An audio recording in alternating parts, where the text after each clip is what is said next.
This week on Super Neat Show, Coddiwomple. This week on Super Neat Show, Coddiwomple, Ghost Rider, and Ghost Driver. and Gold Driver?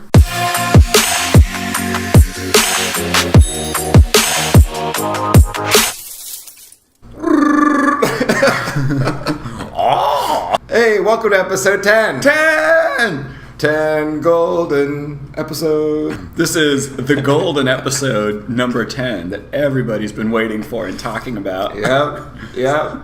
This is one of our top 10 favorite episodes so far. Long awaited, anticipated, thoroughly jaded. Wait, what? Cool. So tell me about your mug. So, I'm rocking out the old gift mug today. Shout out to Mel.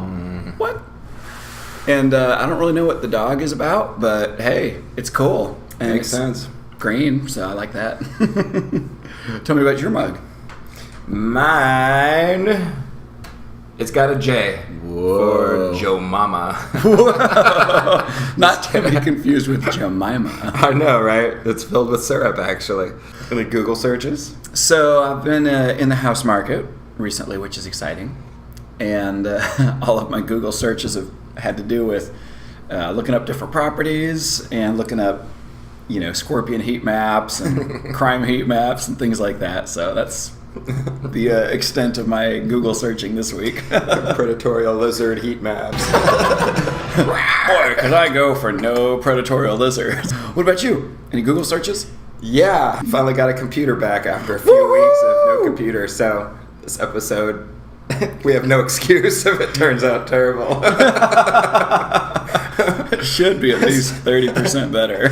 So most of my Google searches were pertaining to looking up apps that I had lost. What made you smile this week? Or did you just have a big clown frown? I feel like I was a Norman Rockwell painting there for a second. Like the guy from Up, just kind of and the slow motorized scooter up the staircase. That was a good motorized scooter impression.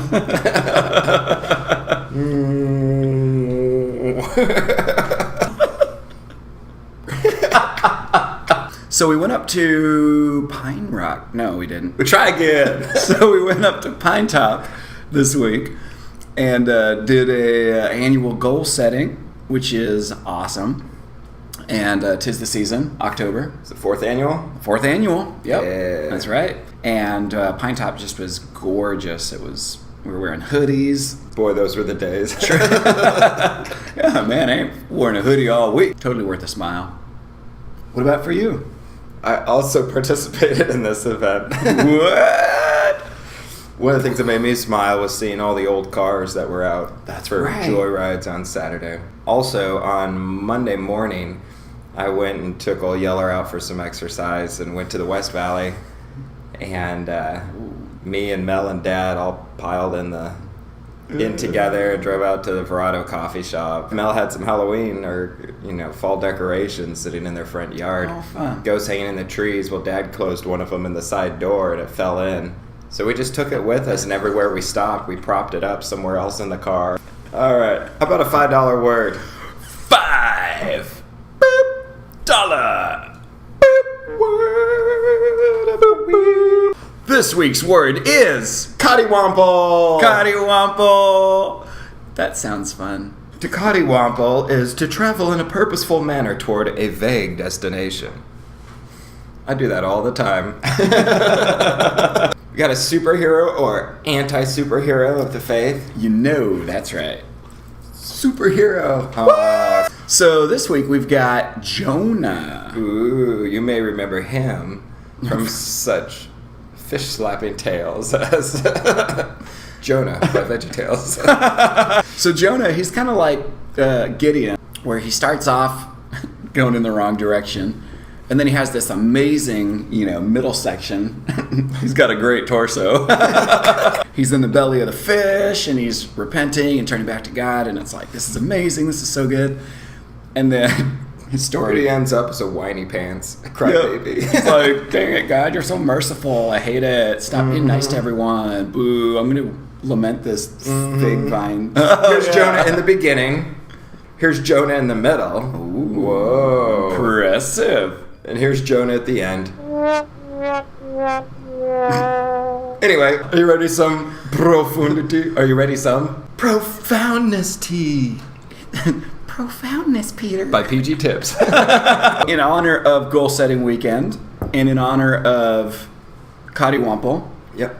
and in honor of Jonah, who is thoroughly headed in no direction in particular, as long as it was not Nineveh. In honor of all of that, we thought we'd take just a couple of minutes to talk about goal setting. So 4 years ago, 5 years ago, 4 years ago. How many years ago? 4 years ago. 4 years ago, we were driving down from Alaska and listened to much Brian Tracy. It's true. Shout out to Brian Tracy. Kind of a guru when it comes to stuff. Self-discipline, psychology, sales, efficiency, time management, all sorts of stuff like that. But one of the things that helps him is goal setting. What's the difference between a goal and a wish? A wish is just kind of this abstract, undefined, maybe a desire per se. Whereas a goal, by contrast, is something that is measurable, it's objective, it's quantifiable. By contrast to a wish, somebody might say, oh, I really want to get in good shape, I want to get in better shape. That's not a goal. That's just a wish, because it's abstract. However, somebody might say, hey, I want to start exercising and get to the point where I can run 5 miles. You know, that's measurable, because at a certain point, they're going to be able to run 5 miles, and if they have not hit that point yet, then they're probably in a hospital. That's a good point. And then is it objective? If you were to write it down, would there be no ambiguity as to whether or not you'd accomplished it? Similar to the exercise, a lot of people say, hey, I really just want to get rich. It's like, okay, well, that's abstract. That doesn't mean anything. Okay, well, let's say this year I want to earn 20% more than I did last year. And you write that down, and that's objective. There's no way that somebody could look at it at the end of the year and say, oh, you may or may not have hit it. They'd be able to look at the numbers and say, definitely yes or definitely no. One of the ways I like to think about goals is, you know, you've got this, what do they call that, like a tree diagram, where you start off with there's one concept and then it branches off and then it branches off into smaller categories. I like to think of dreams as kind of these large overarching categories. And you might have one dream that is financial independence, for example. And beneath that, it branches off into these different goals, which again are measurable, objective, quantifiable. But then even beneath each of the levels of goals, you have to break it down more, because a goal itself, it's great. It's a great starting point, but it's not going to, in most cases, just happen by itself. So you even have to be able to break a goal down into more specific action steps. So whether you can call that plans, you can call that route, you can call that milestones, you know, so the terminology Call used. it Miles Davis.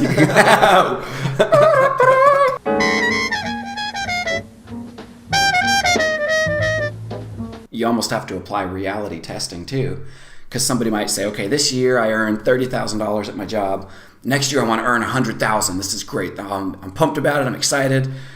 But you start looking at the action steps and says, okay, in all reality, you're probably not going to triple and change your income without making a drastic change or getting into a different line of work or something else. Yeah, because for most people, this little thing called life happens along the way too. It's a cruel and harsh mistress. Sometimes it just messes with your plans. So it makes more sense to make realistic or smaller plans, and you can even add a plus on it if you want at the end to... I want to earn $35,000+ this year. Gives you something a little more reasonable or achievable. I've did that with several of mine this year. For example, under personal, I want to take 2+ classes at NBC. I want to hike at least 2 days per week. It doesn't mean you can't hike 7 times or 20 times a week if you don't want to and you have the time. 20 might be hard. You just get back, you're like, all right, fill up my water and go back out. When it comes down to achieving goals that you have set, this concept of momentum, and you tend to hear, I think it's Dave Ramsey uses the expression of the snowball effect. And he uses it in particular to paying off debt. Start off by knocking out the smallest one first, and then being able to apply those additional funds towards the next smallest one, to the next smallest one, and pretty soon you're left with the last one or two that have the larger balances. But now you're not sending a little bit of funds in 5 directions. You're being able to concentrate more of it in 1 or 2 directions. Mm-hmm. And you have the momentum and a track record. And the satisfaction. That'll help you move on, yeah. Satisfaction of having already accomplished. Mm-hmm. Paying off 1 or 2 or 10. Exactly. Or however many you have. Hopefully you don't have 10. I have 400 credit cards that are all maxed out. The American dream. I'm in debt up to my eyeballs. Gotta keep up with them Joneses, man. just ain't right. Oh, man, the Joneses has moved out of town. Oh, dang it. Now everybody's trying to keep up with me. I'm stuck with their debt. What? Ain't nobody know how that worked out. So you're probably thinking to yourself, wait, I thought you guys usually talk something about the Bible. Sorry. But there are a few biblical things that tie into this. Believe it or not. Proverbs 21:5 says, the plans of the diligent lead surely to abundance, but everyone who is hasty comes only to poverty. So again, we see the importance of setting out not only achievable goals, having goals, but also measuring the cost and setting milestones along the way. Luke 14:28-30 says, for which of you desiring to build a tower does not first sit down and count the cost, whether he has enough to complete it? Otherwise, when he has laid a foundation and is not able to finish, all who see it will begin to mock him, saying, this man began to build and was not able to finish.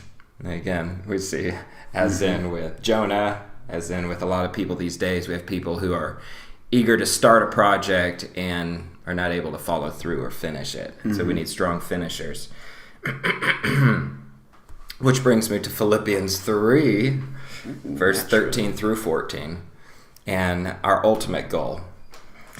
And this is the words of Paul, brothers, I do not consider that I have made it my own, but one thing I do, forgetting what lies behind and straining forward to what lies ahead, I press on toward the goal for the prize of the upward call of God in Jesus Christ. Which brings us back to several weeks ago, Matthew 6:33. But seek first the kingdom of God and his righteousness, and all these things will be added unto you. So goals help us set measurables practically for all areas of our life.